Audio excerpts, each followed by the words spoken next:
Story of discovery of T, चाय की खोज की कहानी। T through which people start their day, do you know how it was discovered? Very few people would know about how the tea made in their homes became the choice of the world। यानी चाय जिसके जरिए लोगों के दिन की शुरुआत होती है, क्या आप जानते हैं कि इसकी खोज कैसे हुई थी? बेहद कम लोगों को इस बात के बारे में पता होगा कि उनके घरों में बनने वाली चाय किस तरह दुनिया का पसंद बन गई।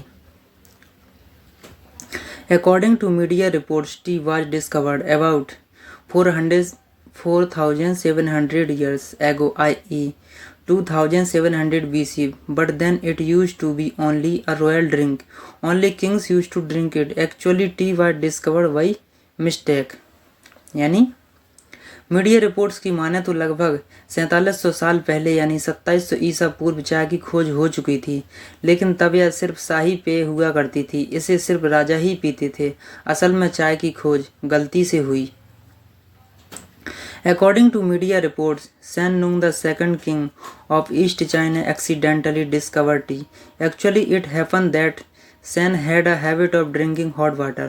Once one of his servants was heating water for him, in which tea leaves accidentally fell। यानी मीडिया रिपोर्ट्स की माने तो पूर्व चाइना के दूसरे राजा सैन नुंग ने गलती से चाय की खोज की थी। दरअसल हुआ यूं था कि सैन को गर्म पानी पीने की आदत थी। एक बार उनका कोई सेवक उनके लिए पानी गर्म कर रहा था, जिसमें गलती से चाय की पत्तियां गिर गईं। When the king drank this water, he felt a different freshness. He asked the servant what was mixed in his hot water. Then he told the whole things to the king. Just then he started drinking tea water. Tea not only gives freshness but also gives you energy along with it। यानी यह पानी जब राजा ने पिया तो उसे एक अलग सी ताजगी महसूस हुई। उसने सेवक से पूछा कि इस गर्म पानी में क्या मिलाया था, तो उसने राजा को सारी बात बता दी। बस तभी से वह चाय का पानी पीने लगा। चाय न सिर्फ ताजगी बल्कि उसके साथ साथ आपको एनर्जी भी देती है। This is the reason why China did not let the world know about the tea discovered 4,700 years ago till the 9th century. Later Japan came to know about it, and then the matter reached Europe. Such tea became famous all over the world. In India too, tea is no less than a herb। यही वजह रही कि चीन ने 4700 साल पहले खोज ली गई चाय के बारे में 9वीं शताब्दी तक दुनिया को पता ही नहीं लगने दिया। बाद में जापान को इसके बारे में पता चल गया और फिर बात यूरोप तक जा पहुंची। ऐसे चाय पूरी दुनिया में मशहूर हो गई। भारत में भी चाय किसी जड़ी बूटी से कम नहीं है।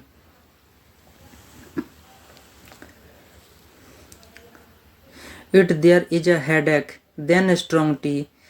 If there is a cold and cough, then ginger tea. Even if you want to remove lethargy, only tea is useful।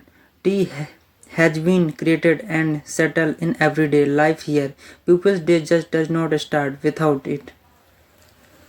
सिर दर्द है तो कड़क चाय, सर्दी खांसी है तो अदरक की चाय, यहाँ तक कि सुस्ती दूर करनी हो तो भी चाय ही काम आती है। चाय यहाँ की रोजमर्रा की जिंदगी में रच और बस चुकी है। इसके बिना लोगों के दिन की शुरुआत ही नहीं होती। The secret of Chinese tea was first exposed by a Buddhist monk in Japan. Since then, China's monopoly over tea ended. The talk of tea spread all over the world. First, tea came into use in Japan and then in Europe. India is the second largest producer of tea in the world after China।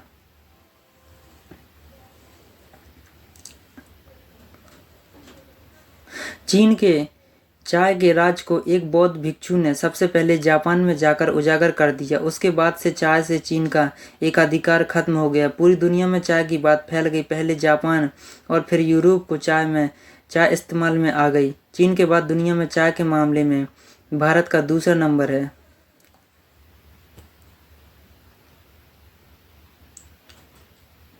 Here I came to know about tea when once while roaming in Assam, an Englishman came to know that the people of that place but the leaves of a local plant in water and drink it after making a decoction. When Major General of East India Company reached Arunachal, once his health deteriorated.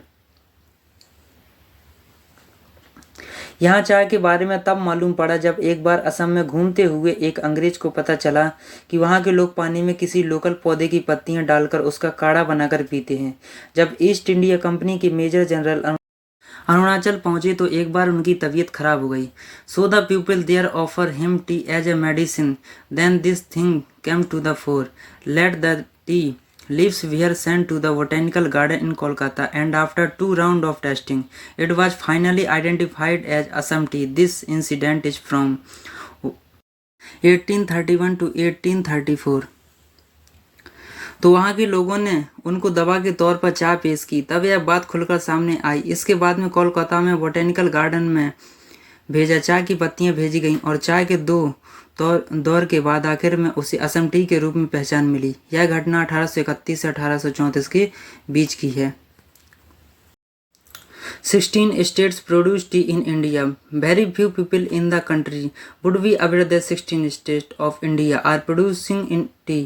Today, China has been left behind in the world market in the front of the advanced variety of tea available in India. Bharat में 16 राज्य करते हैं चाय का उत्पादन। देश में बहुत कम लोगों को इस बात की जानकारी होगी कि भारत के 16 राज्य चाय का उत्पादन कर रहे हैं। भारत में मिलने वाली चाय की उन्नत किस्म के सामने आज विश्व बाजार में चीन पीछे छूट गया है।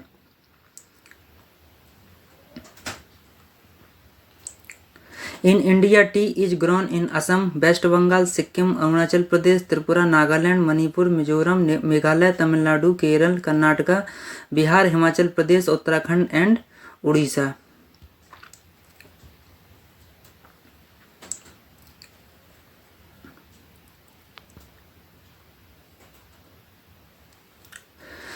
भारत में असम, पश्चिम बंगाल, सिक्किम, अरुणाचल प्रदेश, त्रिपुरा, नागालैंड, मणिपुर, मिजोरम, मेघालय, तमिलनाडु, केरल, कर्नाटक, बिहार, हिमाचल प्रदेश, उत्तराखंड और उड़ीसा में चाय की पैदावार होती है। दोस्तों, यदि अगर आप लोगों को हमारी ये स्टोरी अच्छी लगी, आप हमें कमेंट करके ज़रूर बताएं, और जिन लोगों ने हमारा चैनल सब्सक्राइब नहीं किया वो हमारे चैनल को लाइक और सब्सक्राइब ज़रूर कर दें। दोस्तों, जय हिंद, जय भारत।